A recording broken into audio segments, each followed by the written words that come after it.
Friends, આજે આપણે ફરીથી આઈપીઓની જે લાસ્ટ એન્ટ્રી છે એ આપણે જોશું. હવે ફ્રેન્ડ્સ, આપણે જે આઈપીઓ ભર્યો ત્યાર પછી અલોટમેન્ટ થયું, ત્યાર પછી હવે આપણે એને વેચી દેશું, એટલે કે એ શેરને આપણે વેચી દેશું.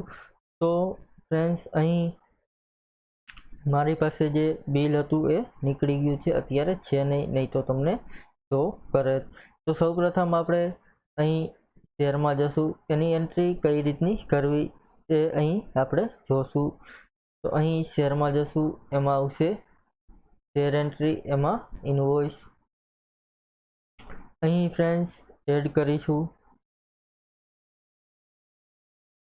અહીં તમારો જે બ્રોકરેજ હોય એ પાર્ટીનું નામ, ત્યાર પછી ઇનવોઇસ ટાઈપમાં તમારે જે પ્રકારનું ફ્રેન્ડ્સ લાગુ પડતું હોય એ તમારે લેવાનું રહેશે, એટલે કે બ્રોકરેજની પાર્ટી ક્યાંની છે એ જે લાગુ પડતું હોય લેવાનું રહેશે. અહીં અત્યારે આપણે આઈજીએસટી રાખીશું.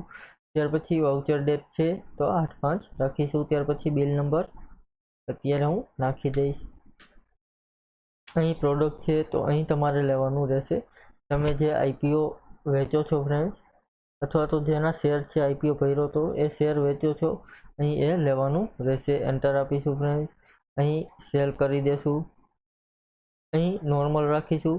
ત્યાર પછી ક્વોન્ટિટી આપેલી છે તો 45 ક્વોન્ટિટી હતી. ત્યાર પછી રેટ છે તો અહીં આપણે 415 રૂપિયા અત્યારે રાખી દેશું.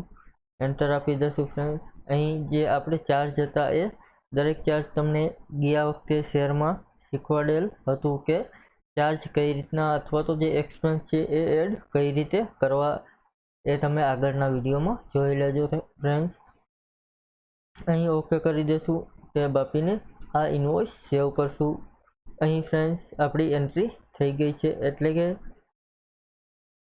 આઈપીઓ આપણે જે લાગેલો હતો, અલોટ થયો હતો, એ આપણે વેચી દીધો છે. હવે ફ્રેન્ડ્સ અહીં બેલેન્સ શીટમાં જશું.